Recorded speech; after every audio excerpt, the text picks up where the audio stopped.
Sa bawat araw na lumilipas, ramdam ko unti-unti akong nagiging anino sa tahanang dati ay ako ang liwanag.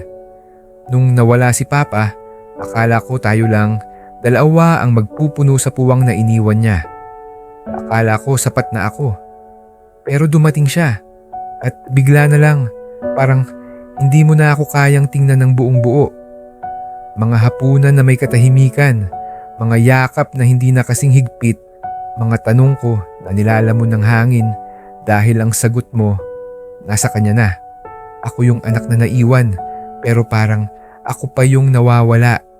Ako yung laging nariyan pero parang ako yung hindi mo na makita. Ma, kailan naging kulang ang anak mong naghintay, nagdala ng sarili niyang lungkot para lang bigyang daan ang bagong saya mo? Hindi ko sinasabing bawal kang magmahal muli. Pero sana, sa bawat pagtibok ng puso mo, huwag mo namang kalimutang may isang pusong naghihintay pa rin sa'yo. Ako yun, Ma. Ako yung tahanan mo. Kahit hindi mo na ako pinapansin.